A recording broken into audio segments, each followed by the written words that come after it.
SLBM, 이게 바로 잠수함에서 나가는 미사일인데 북한에서 이 SLBM에서 공을 많이 들이고 있다 이런 얘기 저희들이 여러 차례 보도를 해드렸죠. 그리고 열병식 당일에 이 SLBM도 공개가 되지 않겠느냐 이런 추측이 나왔었는데 결국엔 드러나지 않았었습니다. 자, 그런데 열병식이 아닌 꽃밭에서 베일을 벗었다고 하는 이 SLBM 이야기 자세히 한번 해보겠습니다. 이번 소식도 신인균 대표님과 함께합니다. 안녕하세요. 안녕하세요. 예. 아니, SLBM이 나올 거라고 대동강변에 뭔가 이 장치도 있다. 우리도 네. 막 예상도 해보고 했는데 결국에 안 나왔는데 꽃밭에서 나왔다는 게 이게 무슨 얘기예요? 네, 북한이 이제 그 축하하는 모형을 만들었는데 예. 전시회죠. 지금 이제 사진이 나오고 있는데 저 빨갛게 동그랗게 쳐져 있는 네, 바로 그렇습니다. 저게 SLBM이군요. 네, 저기에 이제 은하 3호 예.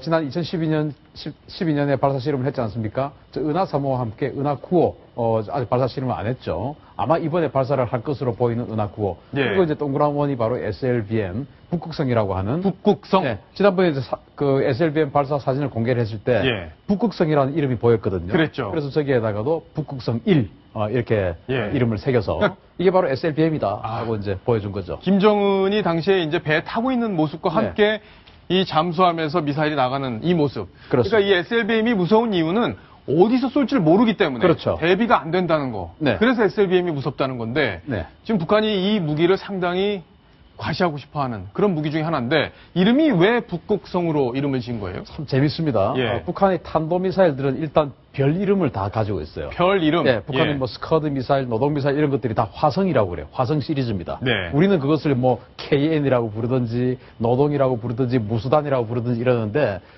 북한은 전부 다 그걸 화성 1호, 2호 이런 식으로 화성으로 부르거든요. 네. 그리고 이제 우리가 알고 있는 은하 3호 같은 경우도 이제 대륙간 탄도미사일은 은하수가 이제 이렇게 둥그렇게 있지 않습니까? 전 대륙을 거쳐서 그렇죠. 있다. 이런 그래서 이제 의미로 대륙간 은하. 탄도미사일 같은 예. 장거리 미사일은 은하 시리즈의 예. 이름을 붙입니다. 그리고 은하 3호 같은 대륙간 탄도미사일 위에 붙어 있는 것을 광명성이라고 하죠. 네. 그 별 이름을 또 붙였는데 그 광명성이 아마 금성일 겁니다. 그런데 이제 이 북극성이라는 이름을 붙였는데 북극성이 정말 공교롭게도 세계 최초의 SLBM 미국이 개발한 미국이 1960년도에 세계 최초의 잠수함 발사 탄도미사일을 개발했는데 예. 그때 이름이 폴라리스 1호입니다. 아. 그 폴라리스가 바로 북극성 아닙니까? 북극성이죠. 예. 그래서 이것을 자기들은 별 이름을 가지고 탄도미사일을 하니까 마치 그냥 원래 한 것처럼 이렇게 됐는데 알고 보면 미국을 교묘하게 자극하는 거죠. 아, 자극도 하고 좀 따라도 하고. 그렇죠. 그러니까 우리도 당신네들과 비슷한 성능의 무기를 갖고 있다. 뭐 이런 취지로 그렇죠. 볼 수도 있겠네요. 미국이 이 그 북극성 그 폴라리스 1호를 폴라리스 시리즈를 1960년도부터 1990년도까지 사용했습니다. 예. 그러니까 우리가 너희들 한 90년대 수준 된다. 뭐 이런 것을 과시하는 거죠. 그렇군요. 근데 이번에 네. 저렇게 좋은 자기들이 자랑하고 싶은 무기를 대동강변에서 멋지게 보여줬으면 더 관심이 가졌을 텐데 무기가 나오지 않은 뭐 배경이 있었습니까? 안 나오는 게 정상입니다. 안 나오는 게? 사실은. 왜냐하면 이 열병식이라는 것은 우리 군이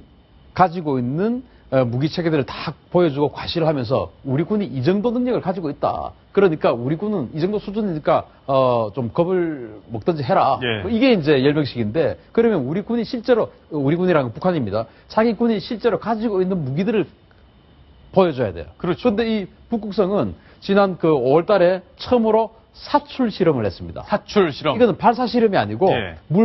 물 속에서 잠수함이 발사를 하지 않겠습니까? 그 물은 공기가 없으니까 불이 붙지 않아요. 예. 로켓은 불이 붙어야 점화가 돼서 솟구치죠. 그렇죠. 그래서 물 속에서 뿜어져 나와가지고 뿜어져 나오는 겁니다. 예. 튜브에서 뿜어져 나와서 물 밖으로 나오자마자 바로 로켓이 점화가 돼서 되죠.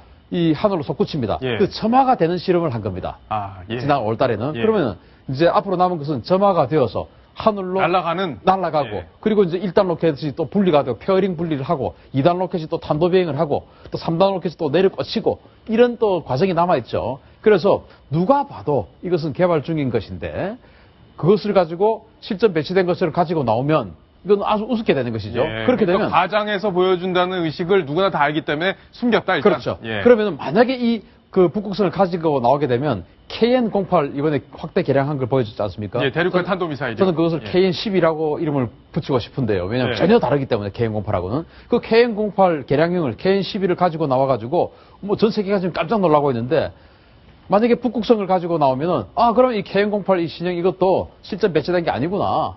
개발 완료된 게 아니구나. 북극성하고 똑같이 지금 진행 중인 거구나라고 예. 그 KN-08 ICBM의 가치도 떨어져 버려요. 아, 그렇군요. 그래서 그 ICBM의 가치를 지금 화면에 나오고 있는 이 ICBM의 가치를 더 돋보이게 하기 위해서 북극성은 조금 참은 게 아니냐. 예. 그리고 또 다음 또 이렇게 참는 게 있어야 또 다음 카드가 또 또 있죠. 보여줄 게 있죠. 히든 카드로 숨겨놓은 게 아니냐 그렇게 예. 봅니다. 근데 지난번에 그 사출 실험, 네. 그거는 뭐 조작 논란이 당시에 있긴 했는데 그 이후에 우리 군에서는 그게 성공한 것은 맞다 이렇게 보고 있습니까? 어떻습니까? 우리 군에서 한 500m 정도 하늘로 솟구쳤다라고 예. 이렇게 군에서 인정했습니다. 따라서 이것은 뭐 사진 조작이다 이런 거로 이렇게 폄하할 것은 아니다. 예, 왜냐하면 그렇군요. 군 당국이 웬만한 정보 가지고는 그렇게 이야기를 안 하거든요. 예. 네, 그래서 우리 군 당국도 어느 정도 정보를 가지고 이야기를 한 것이다 생각하면 이 북극성은 이 사진이 그 북극성인지는 모르겠지만 하여튼 이 북한이 SLBM 잠수함 발사 탄도미사일의 사출 실험에 성공한 것은 분명한 것 같다. 이렇게 그렇군요. 얘기하고 그러면 언제쯤 이게 개발이 완료가 되고 현장에 배치가 될지 이것도 좀 궁금하네요.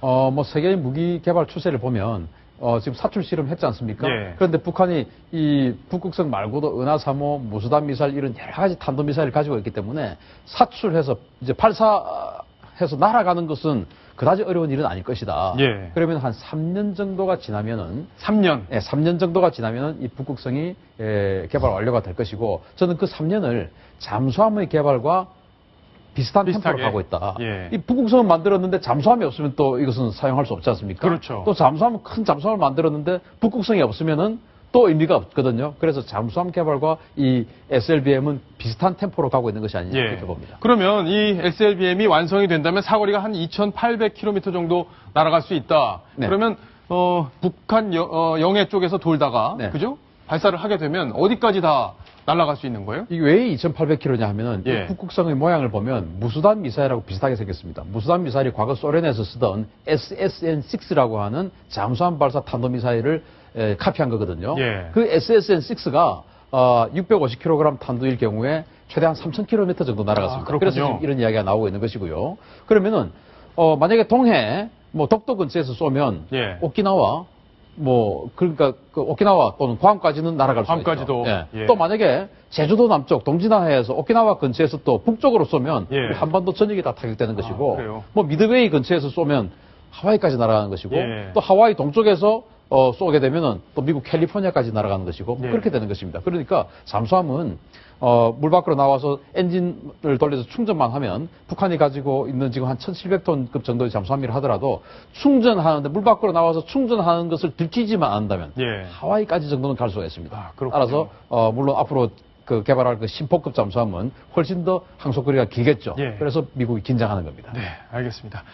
북한이 자랑하고 열심히 지금 개발 중인 SLBM 이야기, 그 모형이 공개됐는데 그 이야기 집중적으로 짚어봤습니다. 자, 신흥기 대표님 여기까지 함께 하겠습니다. 다음 소식으로 넘어갑니다. 다음 소식 바로 이겁니다.